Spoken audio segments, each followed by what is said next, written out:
Iran एक बार फिर उबाल पर है। वो देश जहां सड़कों की खामोशी कभी भी तूफान में बदल सकती है, इस हफ्ते फिर उसी मोड़ पर खड़ा दिख रहा है। राजधानी तेहरान से उठी विरोध की चिंगारी अब कई शहरों और कस्बों तक फैल चुकी है। हालात ऐसे हैं कि सुरक्षा बलों के साथ झड़पों में जाने जा चुकी है, लेकिन सरकारी बयान जमीनी सच्चाई को हल्का दिखाने की कोशिश कर रहे हैं। वहीं दूसरी तरफ सोशल मीडिया पर वायरल हो रहे वीडियो उस गुस्से को साफ दिखा रहे हैं, जिसे अब दबाना आसान नहीं लगता है। इस बार विरोध की शुरुआत राजनीति से नहीं, पेट से हुई। रविवार को तेहरान के बाजारों में दुकानदारों ने शटर गिरा दिए। वजह बढ़ती महंगाई, ठहरी हुई अर्थव्यवस्था और गिरती हुई ईरानी मुद्रा। अंतर्राष्ट्रीय प्रतिबंधों की मार झेल रही अर्थव्यवस्था आम लोगों की कमर तोड़ चुकी है। रोजमर्रा की जरूरतें भी अब लग्जरी बनती जा रही हैं। यही गुस्सा धीरे धीरे सड़कों पर उतर आया, लेकिन कहानी यही नहीं रुकी। मंगलवार तक ये आंदोलन विश्वविद्यालयों तक पहुंच गया। तेहरान, इस्फहान और यश जैसे शहरों में छात्र खुलकर विरोध में सामने आए। बाजार बंद हुए, कैंपस गूंज उठे और कई इलाकों में हालात बेकाबू होने लगे। पश्चिमी ईरान के कस्बों से लेकर दक्षिणी शहर फासा तक प्रदर्शनकारियों ने सरकारी इमारतों को घेर लिया। कुछ जगहों पर गेट तोड़ने की कोशिशें हुई, पत्थर चले और ये सब कैमरे में कैद हो गया।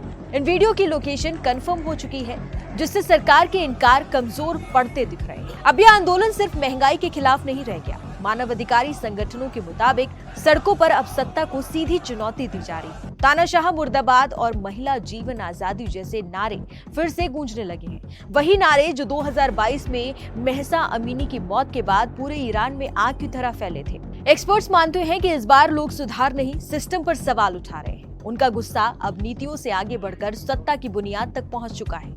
इस बीच अंतर्राष्ट्रीय राजनीति भी इस आंदोलन में दखल देने लगी है। अमेरिका और इजराइल पहले ही ईरान पर सैन्य दबाव बना चुके हैं। हाल के महीनों में ईरान के परमाणु ठिकानों पर हमले और वरिष्ठ सैन्य अधिकारियों की मौत ने हालात को और तनावपूर्ण बना दिया है। अमेरिकी राष्ट्रपति डोनाल्ड ट्रंप ने खुली चेतावनी दे दी है कि अगर ईरान ने अपने परमाणु कार्यक्रम को फिर से खड़ा करने की कोशिश की तो जवाब और सख्त होगा। यहाँ तक कहा गया कि अगर प्रदर्शनकारियों को नुकसान पहुंचा तो अमेरिका चुप नहीं बैठेगा।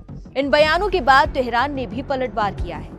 ईरान ने संयुक्त राष्ट्र के महासचिव और सुरक्षा परिषद को औपचारिक पत्र भेजकर ट्रंप के बयानों को उकसावे वाला बताया है। साफ कहा गया है कि किसी भी हमले की स्थिति में ईरान अपने आत्मरक्षा के अधिकार का इस्तेमाल करेगा और साथ ही ये संदेश भी दिया कि देश के आंतरिक मामलों में बाहरी दखल बर्दाश्त नहीं किया जाएगा। यानी सड़कों पर आंदोलन और अंतर्राष्ट्रीय मंच पर कूटनीतिक दबाव, दोनों मोर्चों पर लड़ाई तेज हो चुकी है।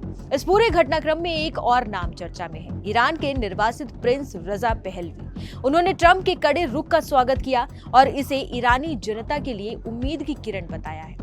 पहलवी का दावा है कि जनता अब डर से बाहर निकल रही है। उन्होंने लोगों से अपील की है कि वो संगठित होकर बड़ी संख्या में सड़कों पर उतरे, ट्रैफिक जाम करें और दमन के ढांचे को तोड़ दें। उनका कहना है कि जब लाखों लोग एक साथ खड़े होंगे तो ताकत का संतुलन बदल जाएगा। आज तेहरान के हालात यही संकेत दे रहे हैं कि सरकार के लिए स्थिति संभालना आसान नहीं रहेगा। सुरक्षा बलों की तैनाती बढ़ चुकी है, निगरानी सख्त है, लेकिन गुस्सा थमने का नाम नहीं ले रहा है।